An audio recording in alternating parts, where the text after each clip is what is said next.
Maswera sei mhuri yeZimbabwe. Tinokuchingamidzai zvekare kune chimwe chirongwa pano paZim Facebook Secrets and Confessions. Tadzoka zvekare nemamwe mamessages. Regedzai tibva tapinda mumamessages edu atadzoka takakubatirai. Message edu yekutanga yakamira sekudai so: hanzi makadai zvenyu mukoma, ndinokumbirawo kuti munge muchindiposterawo nyaya yangu makavika uchitupa changu. Ininiwo ndiri mudzimai, ndashandisawo ghost kuti ndinge ndichitaura nemi. Ndauya pano ndiine confession yangu iyo yandiinayo. Mapictures angu awo andatumidzira ndini, kunyange ndakazvivhara chiso changu. Uyo wamuri kuona munin'ina wangu awo atakapfeka madress atainge takapfeka musi uyo wandakarohorwa neumwe murume wemuno muSouth Africa. Kwainge kuri kungorohorwa kwezita. As you can see kuti ndainge ndisitori right, ndainge ndichitorwara. Ndakatotorwa kubva kuchipatara musi wacho iwoyo because I was really sick.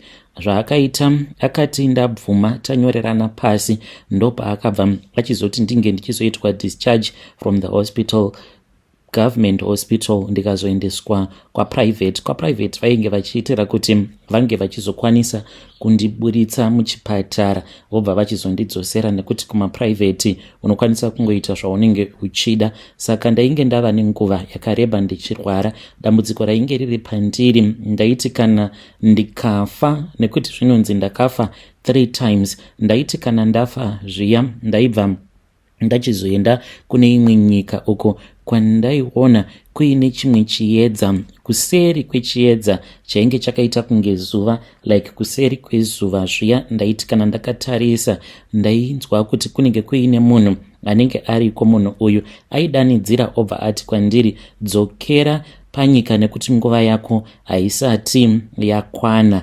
Ndisati ndatanga kurwara ndainge nditongoriwo munhu ainge achitongoshandawo zviri normal, ndichitawo zvekushanda mumakitchen. Ndopa ndakabva ndachizopfimbwa nevamwe baba ava muSouth African. Saka vakabva vachizondiudza kuti vainge vava nenguva vachitsvaka mukadzi wekuZimbabwe wavainge vachida kuzoroora. Ndakabvuma ndikafara ndikati zvimwe kuda wainge uri mukana wangu. Grace had located me, asi chandainge ndisina kuziva kuti kwainge kuri kutozviwisira mumoto. Ndakatanga kufambidzana navo baba ava. Chakandinetsa ndechekuti vainge voti vainge vachida mwana neni, asi ndainge ndichiti dai watanga wandiroora ndikwanise kuona kuti uri serious about me, but vainge vachiramba vachiti no, ngatitange taita kana mwana then ndobva ndachizokubvisira mari. Saka ndainge ndangova suspicious. Then one day vakabva vachizoenda neni kuBhawa. Takatoenda takati ivo shamwari dzavo nevamwe vasikana avo vavainge vapika. Musi iwoyo tainge tichitofamba neimwe kombi yavo Benz, dziya dzinofamba nevanhu vanenge vaine mari. Vaiva nekombi yavo yainge iri yeredhi. Takati taenda kuBhawa, but not maBhawa mamwe aya emumalocation. Kwainge kutori kunzvimbo kwekuti hakuitwe noise, kunenge kuchingoridzwa cool jazz music, vanhu vachingonwa zvavo doro ravo vakagara vachinakirwa. Saka akabva achizondipa glazi akanditi inwa waini iyi. Akati andipa waini iyoyo, mukomanashi ndakangodzvuta ndokubva ndatotanga kutonzwa dzungu, ndava kusanzwisisa kuti kochii chainge chava kuitika. The next thing ndainge ndava naye tainge tava kumba kwake. Then ndo paakabva achizoti kwandiri ainge ava kuda kuti tinge tichirara tose pasina kushandisirana dziviriro. Pose apa ndainge ndichiramba. Ndakanzwa rimwe simba ndikatanga kuramba, ndikati kana handisi kuda kuti tinge tichirara tose pasina kushandisirana dziviriro. Saka akabva achizoti ainge aine mapiritsi awo ainge achizondipa mamorning after. Ndikabva ndachizobvuma because ndainge ndichitya kuti kana akandipa pamuviri maybe aikwanisa kubva achizondidhampa, nekuti ndidzo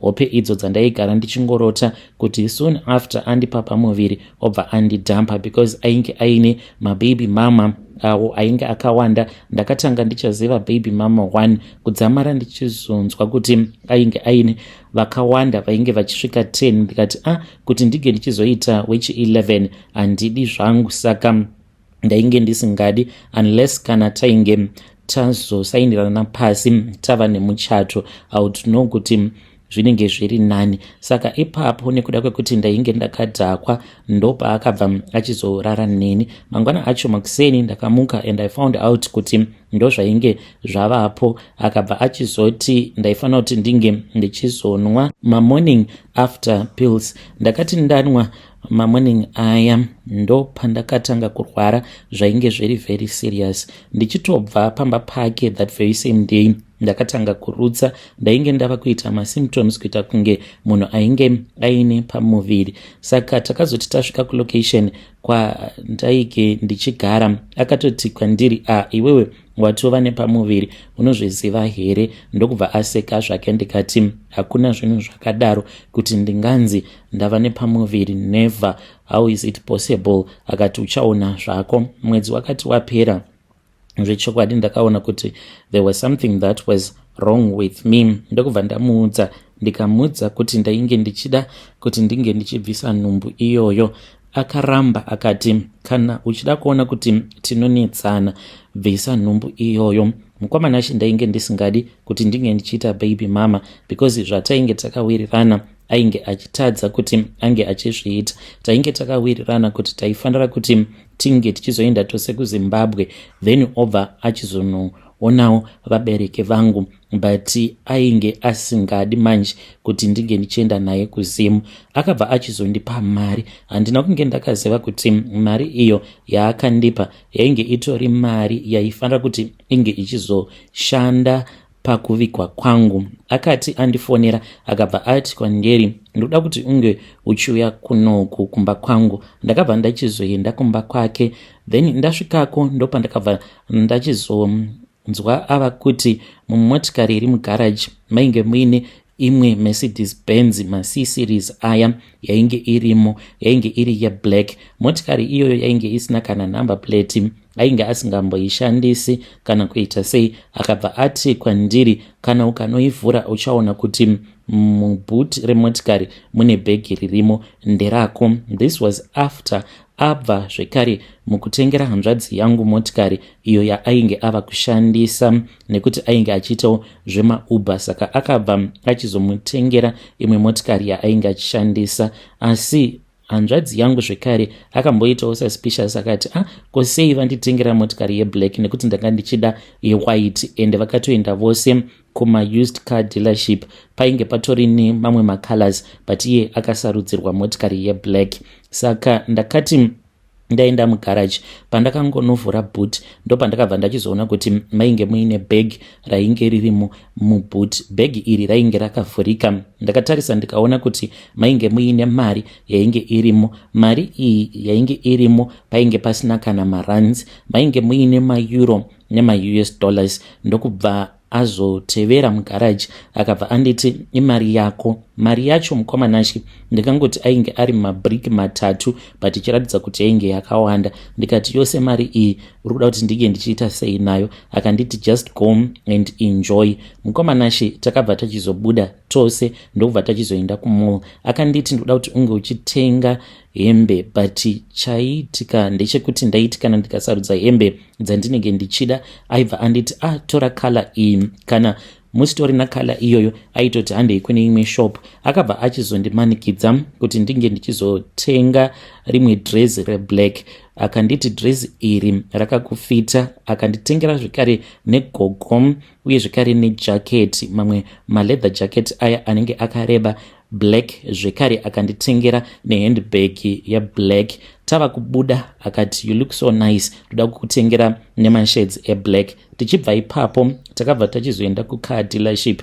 Akabva achizononditengera yanguwo Mercedes, but akanditengera iri yewhite. Akati ndo motikari yatofanira kuti tinge tichizoenda nayo kuZimbabwe kuitira kuti vabereki vako vange vachizofara, asi handisi kuda kuti unge uchibvisa pamuviri pawakatakura because pakandikoshera. Mukomanashi ndakamuti tadi taenda kucourt tangononyorerana pasi kuti wewe neni tava mukadzi nemurume, because izvi zvaainge achiita zvekunditengera mapresents motikari nei ainge akazviita kune umwe zvekare umwe musikana uyo wandainge ndakambotaura naye, akamupa mwana ainge atori nematwins. After atengerwa motikari kupiwa mari ainge akazorambwa, saka ndo zvandainge ndava kutya. Takabva tachizoti tichibva paya mupfungwa dzangu ndakatozviudza kuti nemari iyi yandiinayo ndoda kutoti ndinge ndichitoishandisa ndototsvaka kwekuenda ndobva ndabviswa nhumbu ndobva ndatiza muno muSouth Africa. Zvose izvi ainge achizviziva, ndo zvakazokonzeresa kuti ange achizosvika pakundiitira utsinye izvozvo. Saka ndakazoti ndadzokera kumba ndikabva ndachizotanga kutsvaka kwekuti ndinge ndichiita abortion. Ndakaenda mukoma ndikapiwa mapiritsi. Chiremba wacho akamirira kuti nguva inge ichikwana yekuti ndinge ndichizoita miscarriage. Vakandipa zvekare mamwe, but hapana chakaitika. Vakati vainge vava kuda kuita physical assessment, kuita abortion iya yekuti vanotoita physical abortion, but zvakaramba zvekare. Vakanditi ndinge ndichizodzoka zvekare mangwana acho. Usiku hwacho ihwohwo mukomana achi ndakarwara ndikatakurwa ndikaendeswa kuchipatara. Akauya kuchipatara akanditi, yawatanga iyi haufi wakaihwina.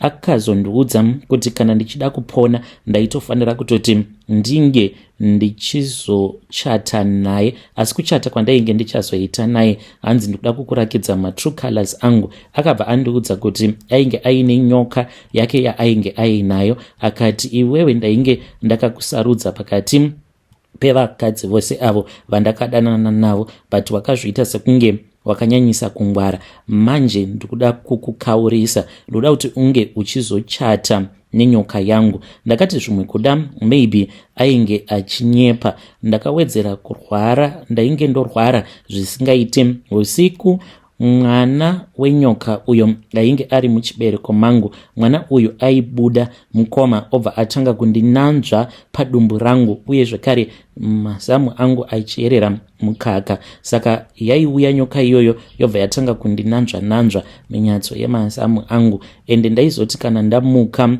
kana manesi vaiti vakauya kucheck up, vaiona ndakasvuuka kubva padumbu pose painenge yakandifamba, ndikanzi ndainge ndiine kensa. Ndainge ndatopiwa mwedzi mishomanana yekuti ndinge ndichizorarama nekufa. Ndipo apo pavakabva vachizouya vakandiburitsa muchipatara vakandiendesa kwaprivate. Kubva ipapo ndipo apo pavakabva vachizondiudza kuti ndinge ndichizopora ndaifanira kuti ndinge ndichizochata nenyoka yake. Ndakatorwa ndakanzi ndaifanira kuti ndinge ndichitsvaka hama yangu imwe chete. Ndainge ndagara ndiine munin'ina wangu uyo ainge ari muno muSouth Africa. Saka munin'ina wangu ndakamuudza, but handina kukwanisa kumuudza chokwadi kuti kwatainge tichienda ndainge ndichazonochata nenyoka. Tasvika kwamukoma pakaitwa chivanhu chakaitwa, mari dzikabviswa dzainge dzichipiwa munin'ina wangu sezvo ainge ari iye ainge ari padhuze. Hanzvadzi yangu yainge iri kure nekuti inogara kuCape Town. Mukoma after that ndipo pandakatanga kunzwa kuti kwainge kuine chinhu chainge chichida kubuda muchibereko mangu. Ndakatorwa ndikaendeswa kune imwe room, ende sister yangu haana kana chaainge achiziva. Ndakamuudza kuti ndainge ndichida kuzorora.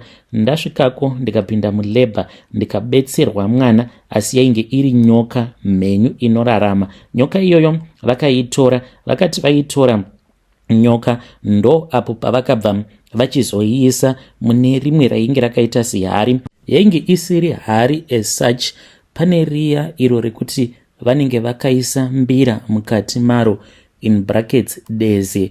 Ndo zvayainge yakaita hari iyoyo. Vakati vaisa nyoka iyoyo ndakabva ndachizoona bhanduru remari. Bhanduru iri mukoma handizivi kuti rakabva nepi. Akarinhonga akarikisa, akandikisa zvekare akati, waita basa iwewe neni, nzira dzedu dzapesana, hazvichaite kuti tinge tichizova tiri tose. Akandiudza kuti mari iyo yaainge akabata yainge iri mari yose yaainge akandipa nemari dzose idzo dzaainge akapa hama dzangu, saka dzainge dzadzoka kwaari. Zvinoreva izvo kuti zvandainge ndakatarisana nazvo zvainge zvadarika. Ainge achireva iye kuti kudya kwandainge ndakaita mari yake nekuzonditsamwira kwaainge akaita zvinhu zvake zvainge zvakasarudza kuti zvainge zvichida kuzondiuraya, asi nekuda kwekuti ainge akwanisa kuita mhiko dzekuti ndinge ndichizochata nenyoka yake, mari yake yose yaainge akashandisa pandiri yainge yadzokera kwaari. Handina kupora same day, ndakatambudzika kwenguva yakareba ndichingorwara. To this very day ndinoti kana ndikawanawo murume anenge achiti anondida, murume iyeye mukomanashi, upenyu hwake hunoita upside down. Kunyange zvikanzi anenge ari multimillionaire, anokwanisa kusvika pakugara mustreet. Ndakambodanana neumwe murume uyu iye ainge ari mupurisa achigara muno muJoburg, saka aipota achishanda kubhodha kana kuiswa muna N1, saka vainge vachibata mari yakawandisa pose apo pavaisunga maforeigner anenge asina mapassport vobva vamabhadharisa mari. Asi one day ndakamukumbira mari ndisina kana chekudya, apa ndichiziva kuti mari anogara ainayo yakawanda. Akatura befu akati, unoziva, handizivi kuti mari yose yandiri kubata kana kuri kunzi ndinenge ndiri kubhodha, mari iyoyo ndiri kuiendesa kupi, because patakatanga kufambidzana ainge achivaka rimwe zimansion handingatauri hangu kuti nechekupi munomu muJoburg. Akasvika pakutadza kuipedzisa imba iyoyo nekuti ainge ava kusakwanisa kuwana mari semawaniro awo aainge achimboiita. Aiti kana akabata mari, asi mari yacho aiti aikwanisa kungorasa kana kuti yaingonyangarika. Apa aindiudza kuti per day vaikwanisa kubuda kana nema 12k each and every day paanenge ari paduty, asi vamwe vake vachitoita zvine musoro, but iye aingorasa mari yose iyo yaanenge awanawo yeshare yake. Aizoti kana ava kumba obva aishaya mari iyoyo, kana kungowana paingori ne10 rand zvayo. Saka ndakabva ndachizozviziva kuti ndini ndainge ndichikonzeresa. Ndakamuramba akarwadziwa. To this very day kana ndikafambidzana nemurume wandinenge ndadanana naye, life yake inoita marwadzo. Anenge achifamba munzira mekuti anenge achingobayiwa neminzwa chete kusvika tichizonorambana. Upenyu hwake ndipo paunotanga kutosununguka kuti 1. Hey, vedare ndo message iyo yandakatumidzirwa ichibva kuna vahanzvadzi vedu. Zvakangooma hazvo vedu we, hanzi ndakachata nenyoka yemuZulu wemuSouth Africa. Pakaipa. Strange things they do happen in this world. Rekedzai tibva taenda panyedu inotevera. Nyedu inotevera yakamira sekudaiso. Hanzi makadi zvenyu mukoma, ndinokumbirawo kuti muge muchindiposterawo nyaya yangu makavika uchitupa changu.